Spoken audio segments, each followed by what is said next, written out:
Thank you, everyone. Thank you, Amita, for calling me. Thank you, everyone at CII. And thank you for being here this morning. I'm actually surprised so many of people are here. I thought you have enough of me every night. I have enough of myself by the weekend. I'm not allowed to speak at home on the weekend. I'm not allowed to watch news. And the only entertainment I can provide is to watch my channel on mute. I can assure you, watch NewsHour on mute. It's very entertaining.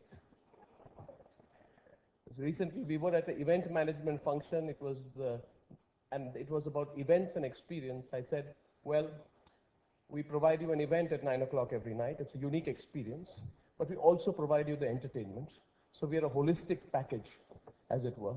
But thank you for coming here today. Now, I am going to keep it short because unless you put a time limit on me, and Amita said, how long? And you should never say this to me, Amita, you should never say to me that there is no time limit. Because if there is no time limit, your 20 minutes is the length of my average question. So, and I won't even give you a chance to reply. So in that sense, it's a dangerous thing.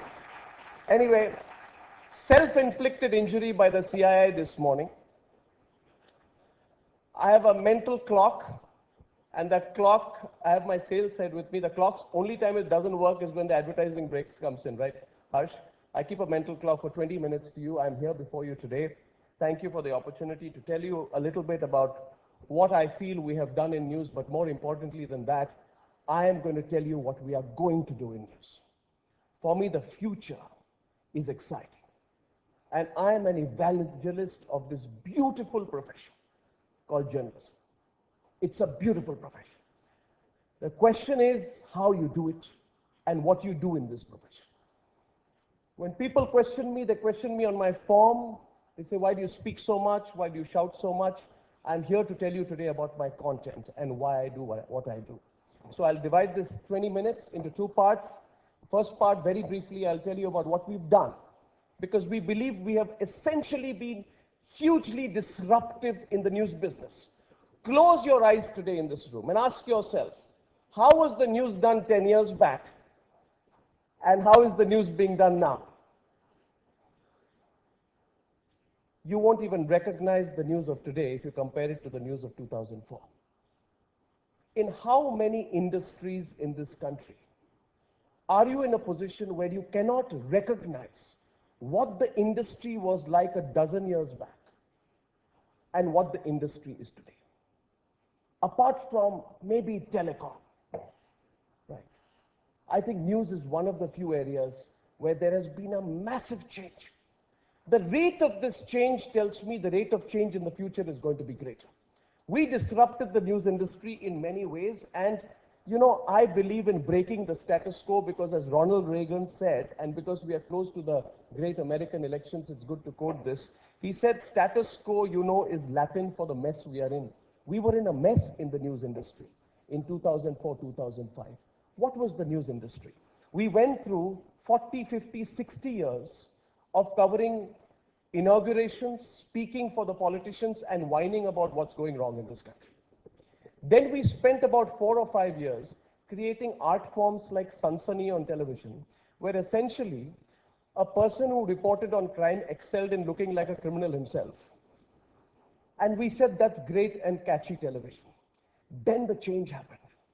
We happened. We launched our channel from a cotton mill compound in Lower Parel. And I can confidently tell you this, from that day, on January 31st, 2006, till this point today, news has never been the same again. The bottom line is we changed it all. And how did we change it? Quickly to tell you about how we disrupted this business. The first is 5 premises. The first premise is challenge everybody. Challenge everybody, including religion. Break the cardinal rule in India that nobody questions religion. Question everybody, including religion. Last afternoon, 286 days after we picked up the right to pray issue, I don't know if you followed it over the last few days. 286 days after we picked up the right to pray issue in the context of Sabrimala, the Haji Ali Dargah Trust allowed women the right to enter the sanctum sanctorum of the shrine as men something which had been denying since 2012. This marked the culmination of a relentless campaign that began in January 2016 on part of Hindu and Muslim women to enter the sanctum sanctorum of shrines like Sabrimala, Shani Shignapur, and Haji Ali. This is a beautiful business. When you stick your neck out and you say, I disagree with you, I don't care for what you are, I don't care whether you're a Pandit or a Maulvi or a Maulana, I don't care whether you carry the sanctity of religion, whether you're a politician or anyone else, I just don't believe in the way you've done things. In 286 days, you have demolished an age-old, centuries-old, decades-old, whatever religion, tradition, whatever you call it, because you believe what is right and what is wrong. You are on the side of right. It is wrong to deny women access to the Haji Ali shrine. We questioned them and therefore we challenged it. We are therefore disruptive. Point number one, we disrupt everything, including religion. Point number two, take on powerful people. And when you take on powerful people, you regain the faith of the viewer. I left this city in 2004 worried about the state of my profession. When media in Delhi had got co-opted by the political class of the city. And I remember that I came back to this city on the 24th of January 2011 when Prime Minister Manmohan Singh was about to do a press conference, which in itself was breaking news because the Prime Minister never spoke then. But I remember sitting in that room and there were 15 editors. I was editor number 13, almost given my own set of personal bodyguards. And as I entered, I watched 12 editors before me not ask one question to the Prime Minister of India about the scams that had been reported for the last 6 months. 6 months before that, we broke a story called CWG, 2G, Devas ISRO, Kargil for Profit, Aircel Maxis. I hope you've not forgotten these names. We broke it, we stuck our neck out. When Arvind Kejriwal says anything about corruption, I tell him, where were you, Arvind, when we stuck our neck out on corruption? You were a marketing gimmick. That's what you were. You capitalized on our work. India against corruption was not there. There was no Anna, there was no Kiran Bedi, there was no Arvind. There was just a channel called Times Now reporting out of Mumbai, breaking every story out there. When I entered the room, not one editor in that room asked a question to the Prime Minister of India on the scams. One editor even asked the Prime Minister, कि Pradhan Mantri ji, आप Sachin Tendulkar को क्या कहना चाहते हैं? Because Sachin had scored a century the day before. And I sat there horrified. I told myself, Arnab, this is what you fled. This, they say, is the high table of journalism in India. These are the editors. These are the high priests. This is the reason why we disconnected from the audience. We broke away from that tradition of lopsided journalism. Point number three, we put people first. We disrupted this business by saying the only people who matter are the people. Nobody else matters. I believe in a different order of news that gives voice to the concerns of the people over everything else. And I believe that is the order of news that strikes a chord with the masses and gives them something that they can directly relate to. I have been lampooned by my own profession for doing a 4-day coverage of an event called The Ordeal of Prince. This happened in 2006. I've spoken about it on some occasions. 5-year-old boy, son of a landless laborer, falls into a deep bore well at 6:30 p.m.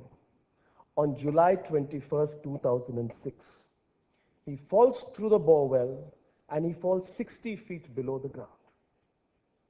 English channels refuse to cover the story. They say a Hindi channel wali story. We pick up the story for various reasons. And before you today, I shall share with you my own personal reason for covering the story. Because in July 2006, I had failed. I had launched the channel and it had failed. And there are people with me here in the room today. Partho is there, chairman of BARC. He knows the difficulty we faced when we failed. Nobody stands with you when you fail. And I asked myself deep within, why did you fail? I failed. I launched a channel which was laughed at. Not called Times Now. They used to say Times When? Times Never.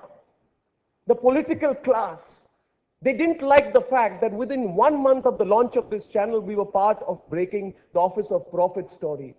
We had broken big stories. We had challenged Naveen Chawla. We had challenged Naveen Chawla, who was close to Sonia Gandhi, the Congress establishment at that time. And in Delhi, people don't talk as openly as I do, but I talk anyway. These people didn't like us. They wanted us to fail. They realized that if this channel, if this group of journalists working out of Mumbai stands on its own feet, there will be a challenge to our establishment one day. So crush their spirit. And when we were crushed, when we were 7% ratings channel, we covered the story of Prince. Because when you lose it all, your life goes back to your own experience. And I remember in 1996, my news editor called Appan Menon, a wonderful person, I don't know how many in the room knew him. He brought me to this profession. Appan had asked me to go and report a story of a child falling into a borewell outside a school in South Delhi. And I told Appan, I won't cover the story. And Appan said, why? I said, Appan, I'm a university topper. I've been to Oxford. I want to cover big news. Appan said, what is big news? I said, I want to cover the finance ministry, Congress party, BJP, elections. I don't want to cover the story of a child falling into a borewell. Appan told me that one day in your life you will realize, Arnab, that borewell was supposed to be covered by someone from the government. The child falling into a borewell is a bigger story than the ones you're talking about. And that day, on July 21st, 2006, I went into my consciousness. I was atoning out of a sense of self-guilt. I realized what this profession was about. And I obsessively covered it. And I can't tell you what the emotions are, because I've been told, distance your emotion from the news. News is supposed to be objective. When you emote, you lose a sense of objectivity. I haven't heard greater rubbish in my life. How can you be unemotional when a 6-year-old boy, you don't know whether he's dead or alive, the whole country was praying for him. I remember there was no Twitter. We opened up the phone lines. But with the phone lines, we opened up our hearts. And everyone across the country started calling, praying for Prince. Every time his hand moved. And when eventually somebody brought the boy out from the borewell, and he was taken, wrapped up, and we did not know whether Prince was brought out dead or alive. Our hearts were beating. And when we finally were told that Prince is alive, my entire newsroom started crying.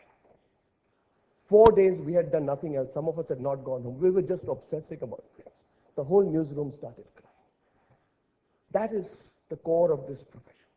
It's nothing else. We captured it in one line when we launched this channel. We said, feel the news.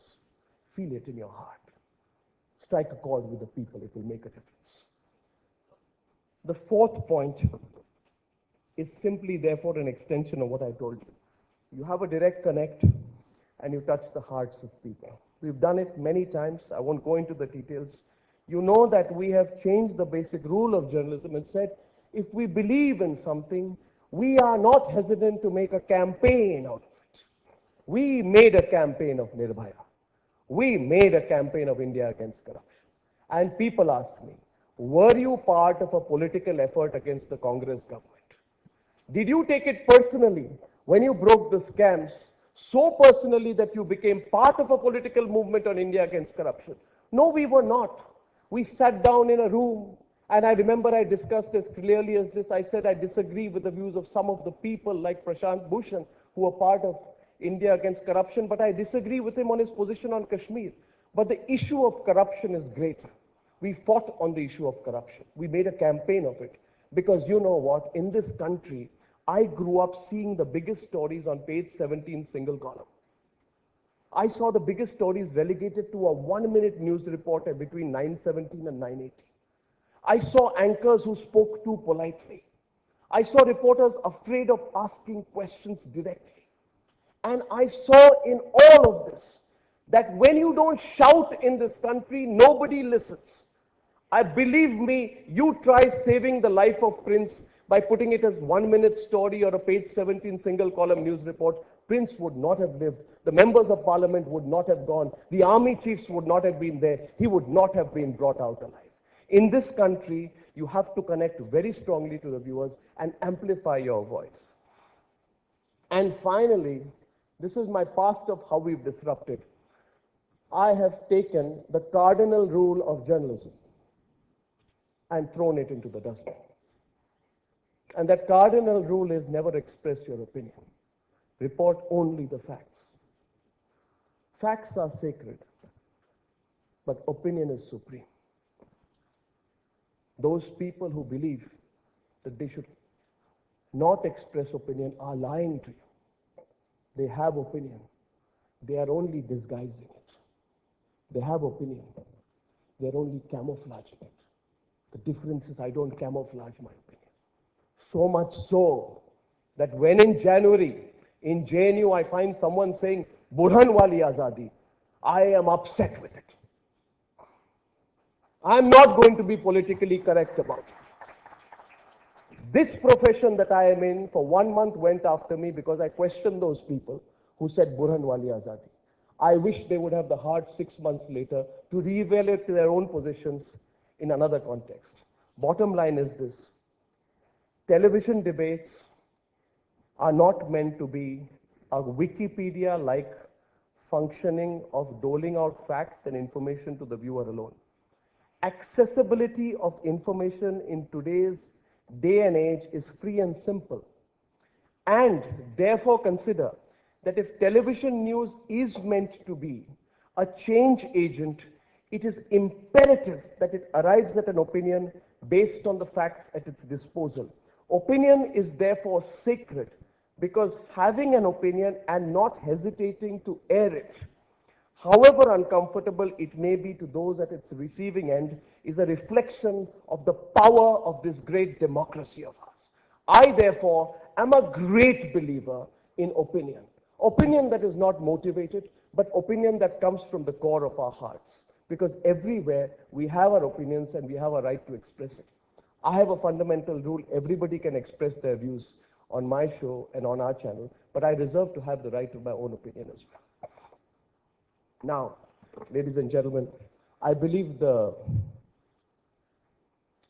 game has just begun. And I will now tell you about the future of journalism in this country. And I will tell you facts. And as I tell you this today, I assure you, Amitabh, call me back 3 years from now to this forum, or maybe 4. And you will see that everything I'm about to tell you is about to happen in the next 3 or 4 years. I hope there are some young journalists in this room. And if there are some today, I want you to hear me. And I just want to say this, disagree with me, disagree with my views. There's no problem on it. You don't have to agree with me. But I want to present a view of what is about to happen. So, our disruption has happened over the last decade.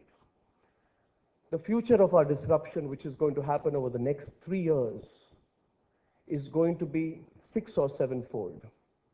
First, and don't misunderstand this, please, we will disrupt by taking news away from the city we are in. New Delhi will not be the center of news.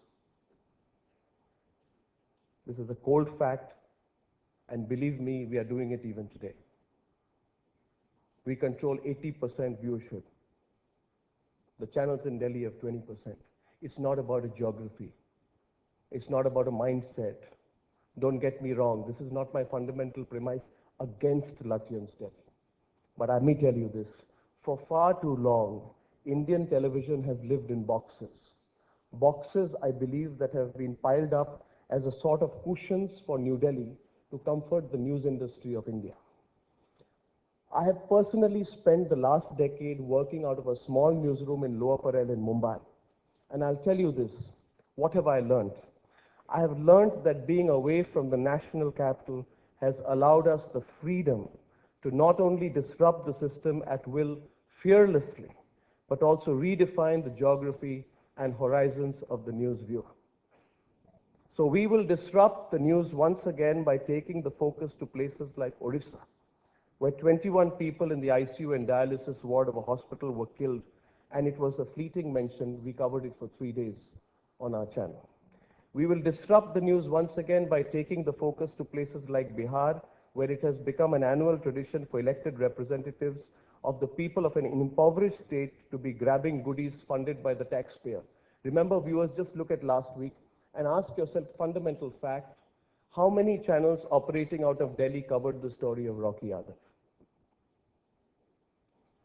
Rocky Yadav is the son of a politician, killed Aditya, 18-year-old boy, at gunpoint from the back of his car because he overtook his car. For some reason, this story didn't shake the hearts here. Is it because people felt that if you question Rocky Yadav, you'll be questioning a certain part of the establishment that you don't want to question at this point of time that is ruling in Bihar? Then you are a player, you're not a journalist. So, point number one, we will disrupt the news industry by taking news away from the national capital.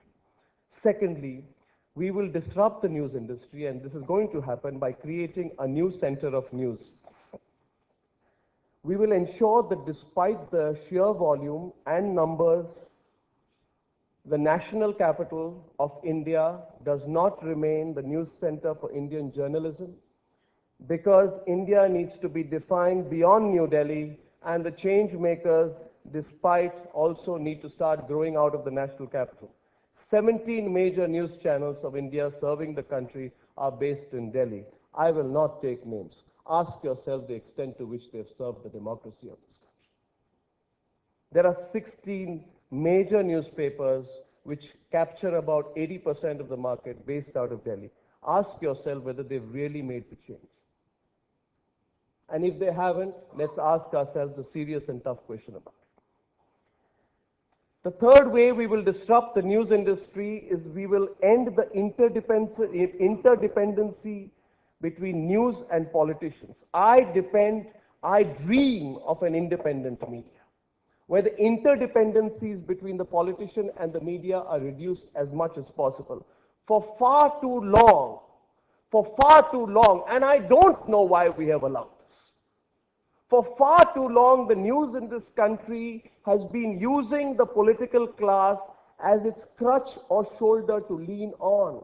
For far too long, the system of news has seen itself as free only to cave in and work on compromise formulas from time to time, thereby only embarrassing itself and humiliating the tenets of journalism in India's 70th year of independence. I dream of a different system. I dream of an independent media which has the maturity to regulate itself and the fearlessness to be answerable to nobody but to itself. Point one. Point two, I truly dream of an independent media where the power of independence, of its responsibility and its answerability does not go beyond itself, where even if it means that we limp on one leg, don't use that crutch. I would rather limp on one leg for the rest of my life as a journalist than use politicians as my crutch. And I have proven it time and again. The fourth way we will disrupt the news industry is to prove that money means nothing. Viewers, know that this channel which we run is not run on the power of money. In the future, money will be an enabler. Money will not be the difference between winning and losing. And I can expand this to you. Money does not buy you connection with the viewer. Money does not buy you eyeballs. Money cannot buy you a ticket to be an agent of change. The courage of disruption and your own brand of journalism can make that change. But we live in India today where news is not consumed on television solely anymore. News is not consumed, and increasingly in the future will be less consumed through your morning newspaper. In fact, your morning newspaper and your television set before bed become only the first agent of what the news has become. Consider this to understand. We are the second biggest community of smartphone users with 220 million users.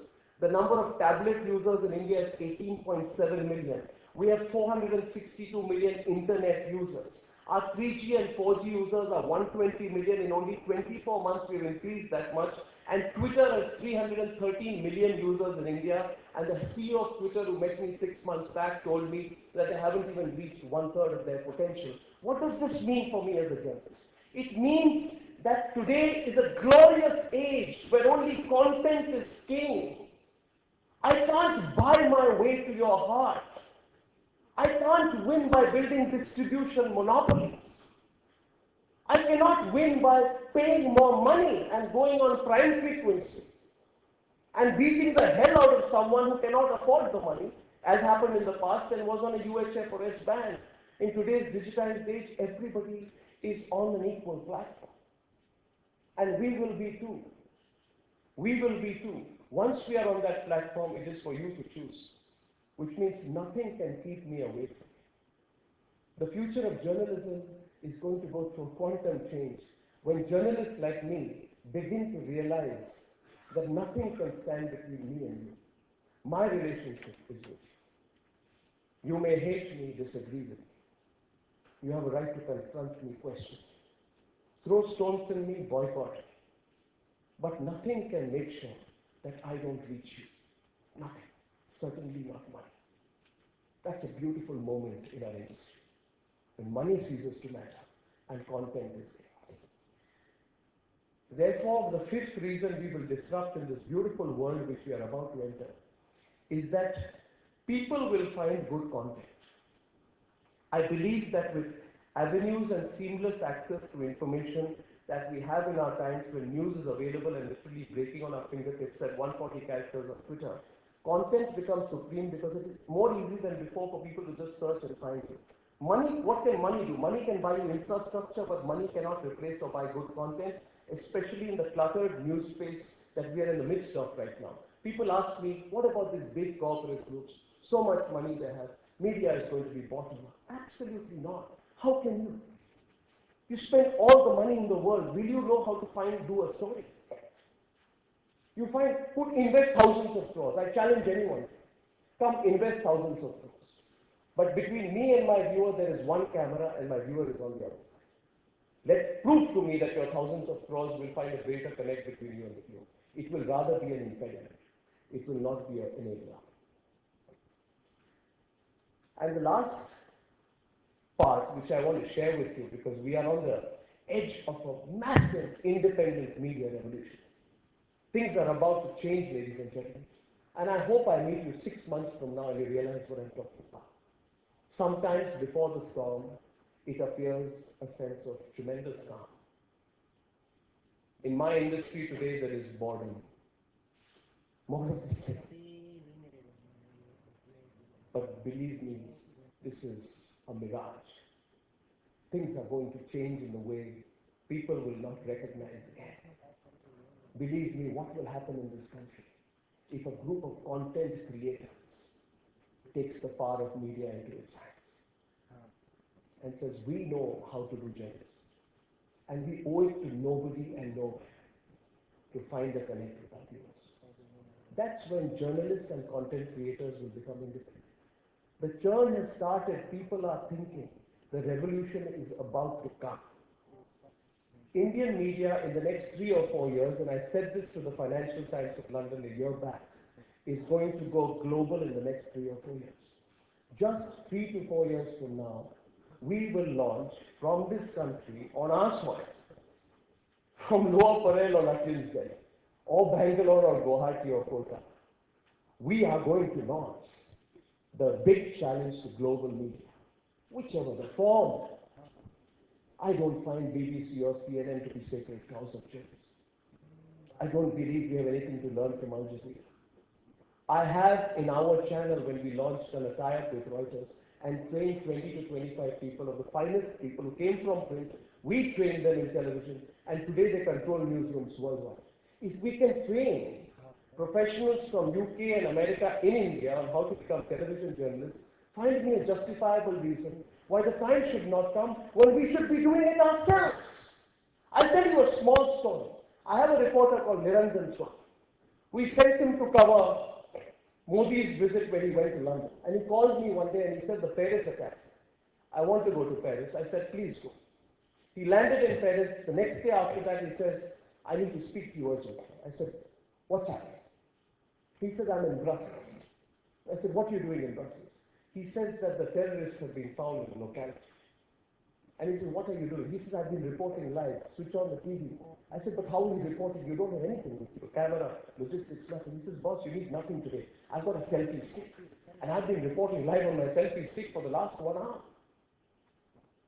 And I said, but how did you get that? He said, I'm so excited. I said, where is BBC and CNN? He said, boss, they haven't even woken up. And believe me, an Indian reporter in Brussels reached the site 3 to 4 hours before operations that spent $2 billion. Now, if one reporter can do that, it's the power of an idea. And I'm sharing with you the greatest power of an idea, and I'm asking you this, will you not be proud when one day from our soil we will actually be a soft power doing news not just for India but for the world? What comes between us and that? Not ambition, just the thought. We will be disrupting it in the next 3 or 4 years.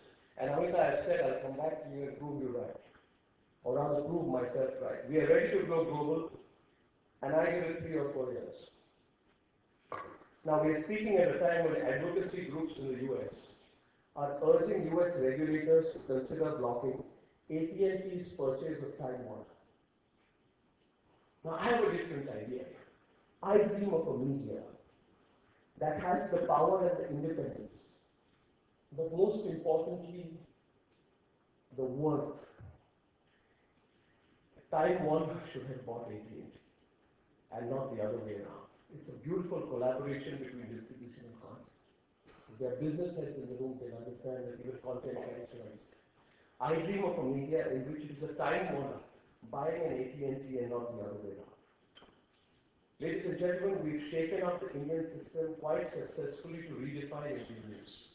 I began by telling you that things have changed in the way news was done 10 years back.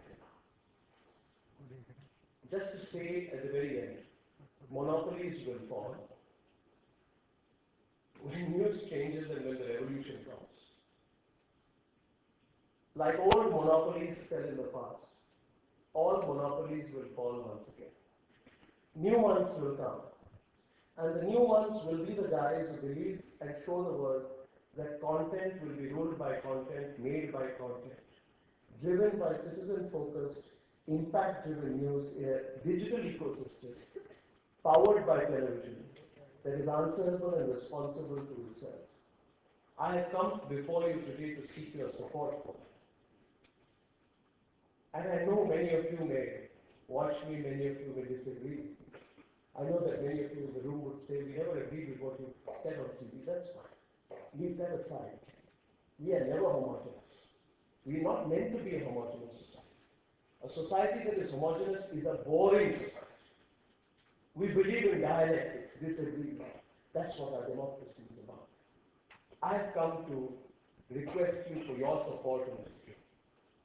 Because I have this dream. I prophesied the dream will happen. There are people who believe in the dream. There are some among us in the media industry who are perennially restless. Out of our restlessness comes our urge for change. We change a few things, we fail, we cannot. In the dream for independent media, if you believe in some form, independent media needs to come forth in this country. 5 things. I'll give you 5 reasons why you should support it. Because it is time for independent media to come in this country. Secondly, because the power of distribution makes money less important and content more important. Third, because we have the power to change. We have changed. We've stuck our neck out. We've proven to it. We've done big stories. We've challenged the power. When we broke stories like Commonwealth Games in the UPA regime or the Lalit Gate issue in the NDA regime, people have asked us, are you doing this for ratings?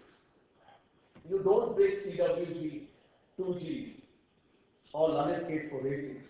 You do it because you believe in a fundamental difference between right and wrong. So the third reason you should support me is that. The fourth reason is because I believe in a world where monopolies should never exist. Monopolies by nature are bad. We should democratize our business. And fifth reason, because this is my investment to young journalists in this country. I have done pretty much what I had to. Now, ladies and gentlemen, those who want to put up with me will put up with me at 9 o'clock for the longest time, and I'll be grateful for that. But I want to create a different form of journalism in this country. And Amita, I'm grateful to you for giving me the opportunity to speak to your esteemed audience and share this dream with you today. Thank you very much. Mr. Goswami, ladies and gentlemen, over to our moderator, Amita Sarkar, Deputy Director General, CII.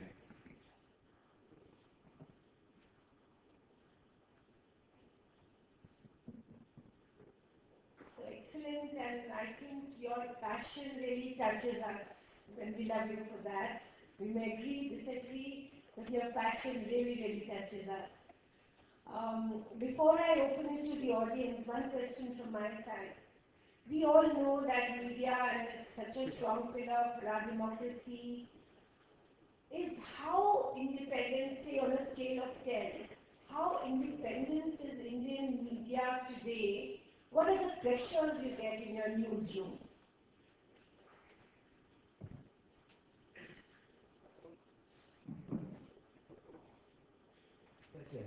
The only pressure I feel is from my reporters, from my journalists, from my desk. When we choose stories, in deciding what we run, in accommodating the stories of the day, in finding time and in pushing reporters. That's the only pressure I face. Surprisingly enough, the pressure that people speak about all the time, which is political pressure, bureaucratic pressure, stakeholder pressure, advertising pressure. Now, either everybody likes me or everybody hates me, but nobody calls me.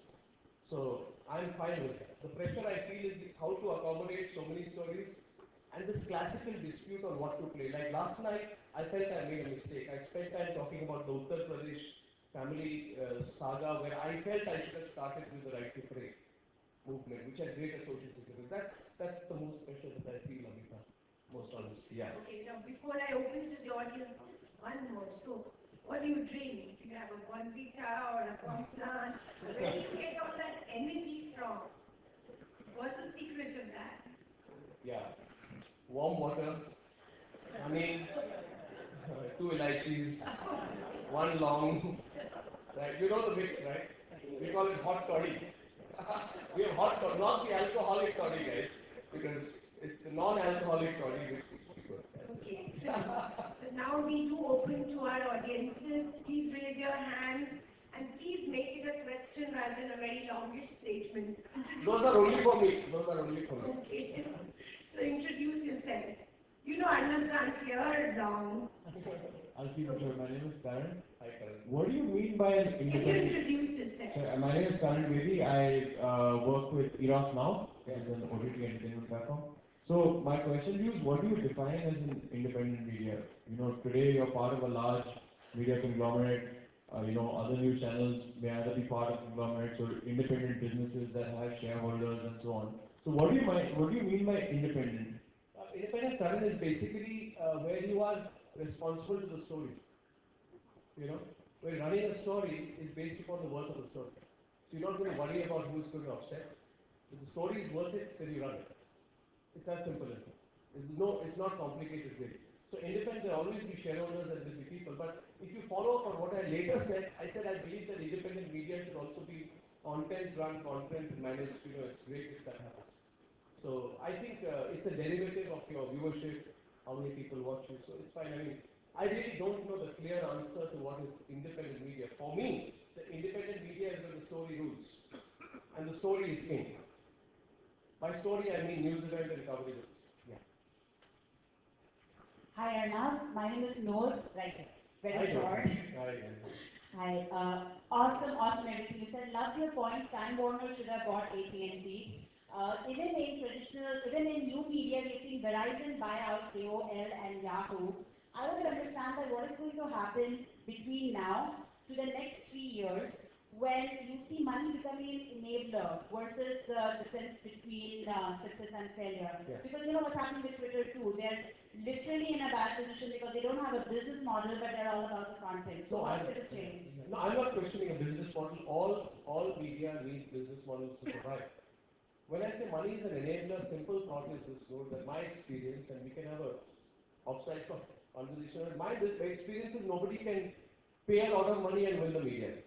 See, the greatest concern that is discussion that is going on in Indian media today, people with deep pockets are coming in and buying out media. You can't do that. Historically, it's been proven. Otherwise, it would be like, you know, anybody could just put up a fact. Media is not that.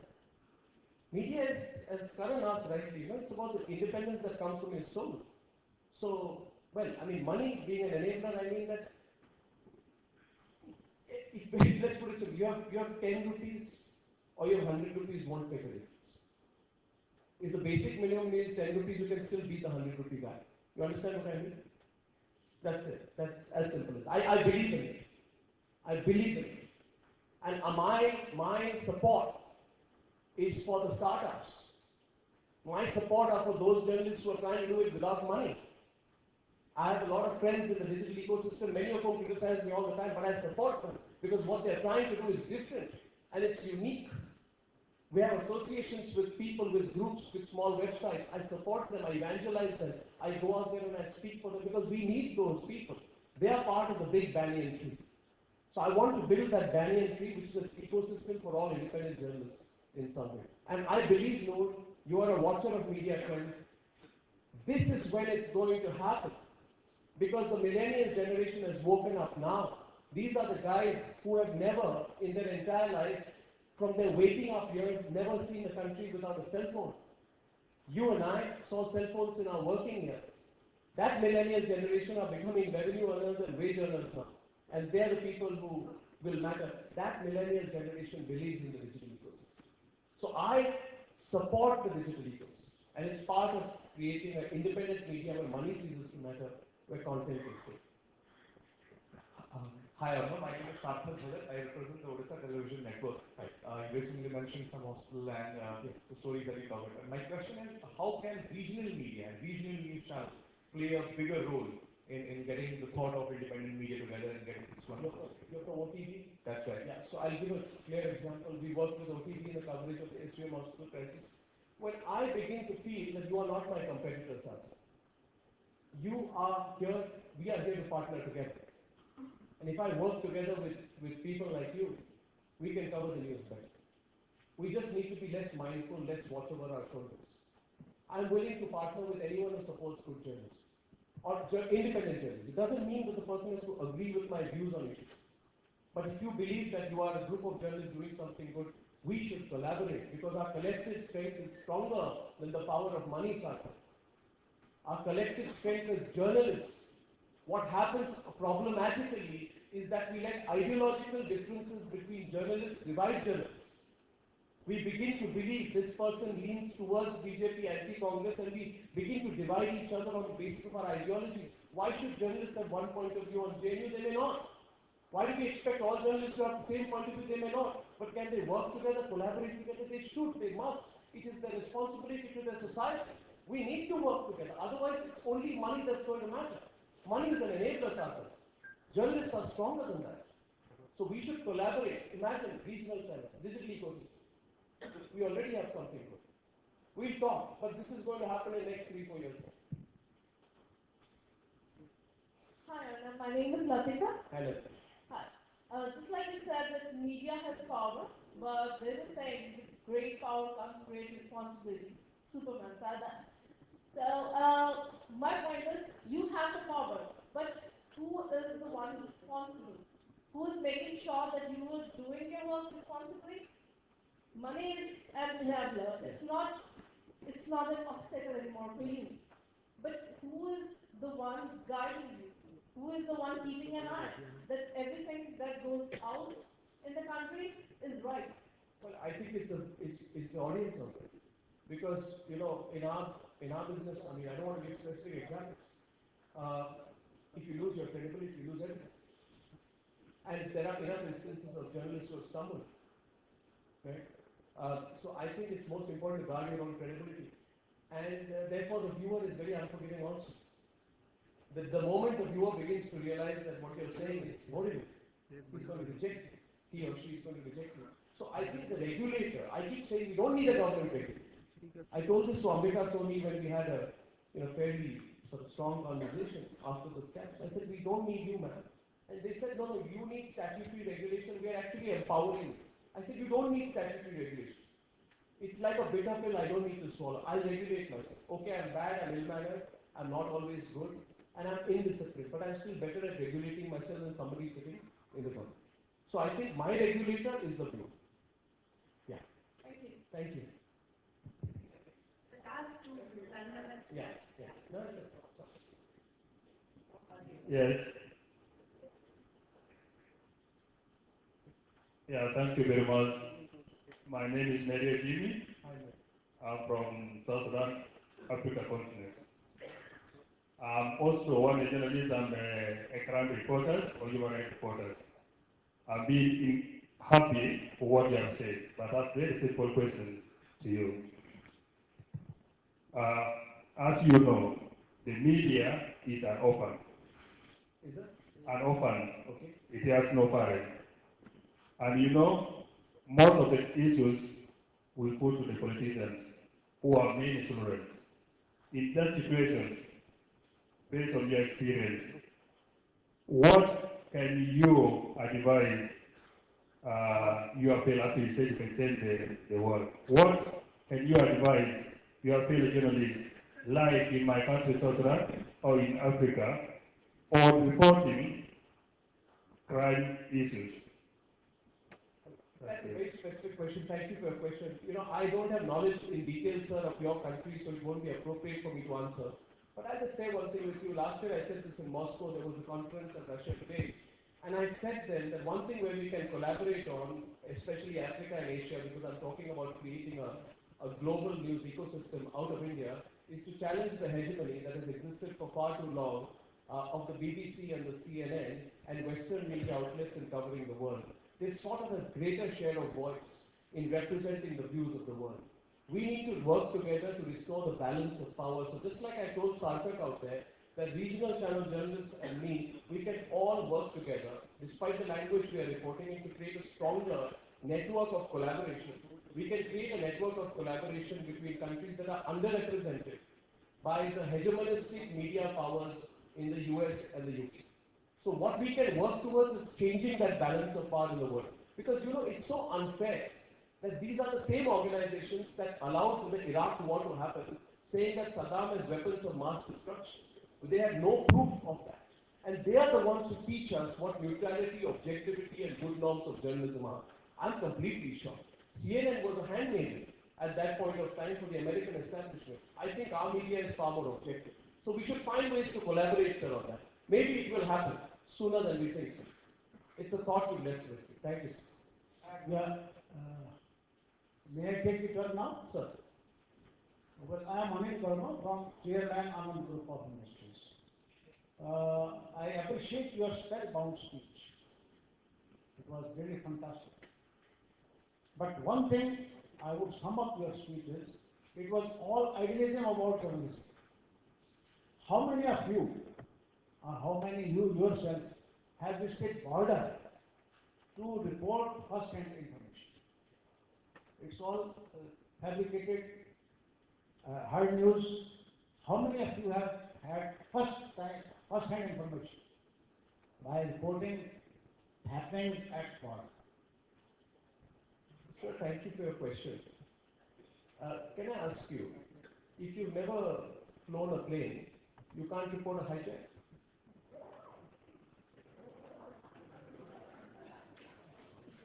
That's my answer, please. I've not worn a uniform or been at the border. So I'm an army officer's son. I have no pretensions. But that's not something I need to do every day. If you want me to shift my studio to the border, it will be a logistical matter. But with the greatest of respect, sir, don't doubt what we do. Don't doubt what we do. Because there's nothing much we gain, materially or personally, by putting things. We do it because we believe. So if you're questioning our position on Pakistan, for example, or Kashmir, sir, it comes from my core. Because we also have made mistakes. And I have seen tragedies and known people. I have very strong association with the defense. So maybe it comes from this. I don't disagree with someone who has another point of view, but my point of view is completely prejudiced and biased towards my own country. I'm happy to say it. And if people say so, that's why I say I'm not a Wikipedia of journalists. There are some great journalists in our country. I'm sorry I'm not as great as them. Let's say remain objective between India and Pakistan. You know, sir, what I call them? I call them fence sitters. I'm not going to be a fence sitter when it comes to nationalism. And if that is their vision of objectivity, I reject that definition of objectivity. But I don't have any motivations in doing what I do. Believe me, that's the most I can say. I hope you believe me, that's all. Okay, one last one, Vidya. Vidya, sir. Okay, Vidya. Huh? Of my getting sacked? It won't matter at all, sir. I'm a free man. According to news reports, I should have walked in here with 30 security guards. Did you see any? So, it's a load of rubbish that was printed last week.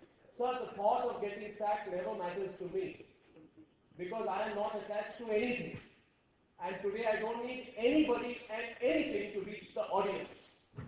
So if I live in the mortal fear that I will get sacked, then I will not be able to do my job. I will only be sacked if ever at all by my audience, the people. I cannot be sacked by anyone else. That is something I'll tell you from my course. I don't care, sir. These are issues which don't worry to me. They don't worry me at all. Let me be partial towards girls. Is there anybody? Is there a girl? Okay, please, this is the last one, or maybe last two. You're not a girl, but never mind. We'll take it, please. So, Arnab, before they, yeah, okay, I'll come back. Yeah, please introduce yourself. I'm Anand Pradhan from Indian Institute of Mass Communication. Arnab, you're saying that for me, country is first, nation is first, and I'm biased towards my nation or country. As far as I know, in journalism, truth is first obligation for any journalist.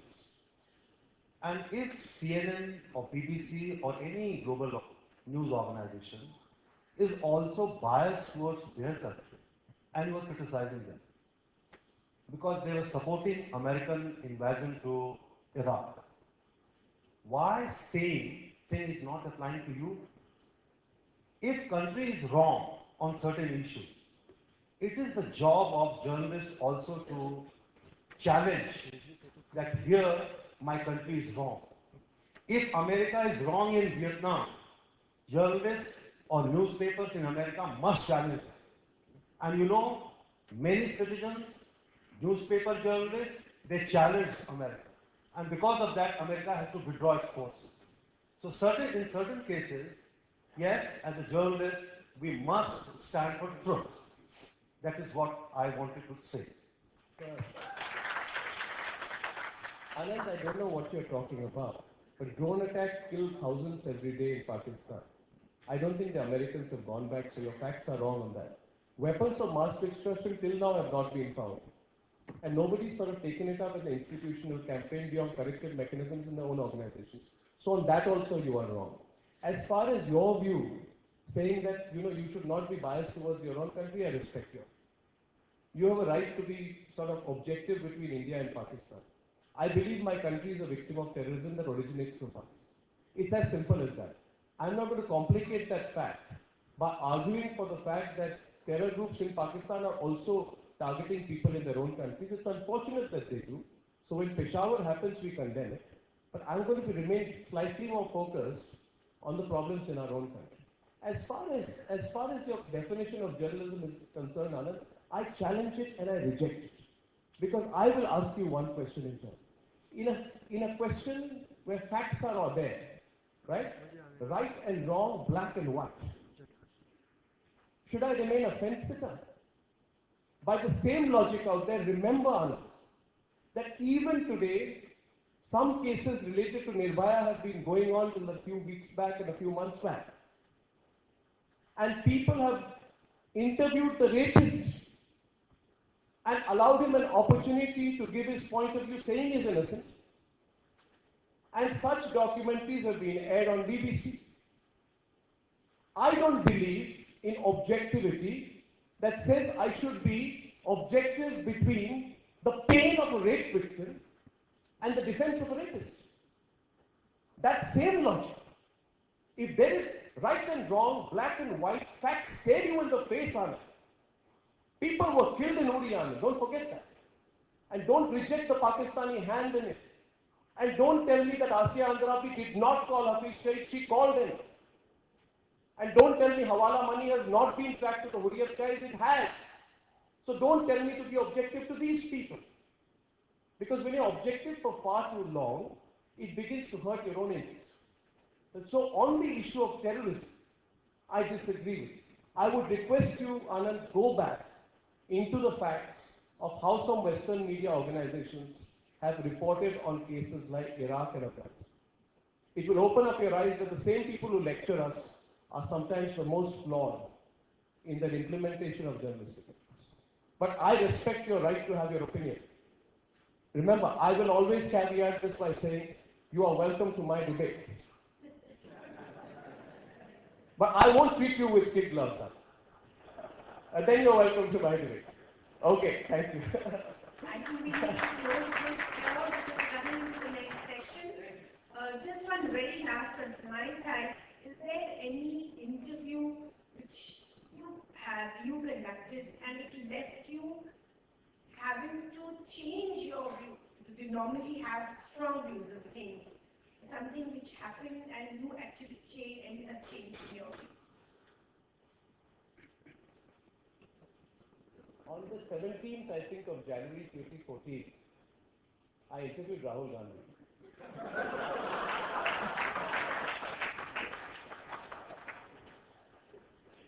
Need you say more? It changed my view. Okay. Let's end at that. I can keep guessing the view. Thank you so much. Thank All you. the very best in your endeavor Thank you for very much. making India Thank you. hopefully as a hub for global news. Thank But you. yes, we will not wait 3 to 4 years. I would only say that whenever the change happens, you must all come out and support good journalism in this country. Like I said to Anand out there, I disagree with him greatly, but I greatly defend and respect his right to stand up and question. So this is what makes our democracy great. I hope we have your support for the journalism that we do. We don't need to agree with anything. But let's make this country a global media superpower in the next 3 to 4 years. The time has come and it's easier than you think. So thank you very much for that. Thank you. Thank you. Thank you very much.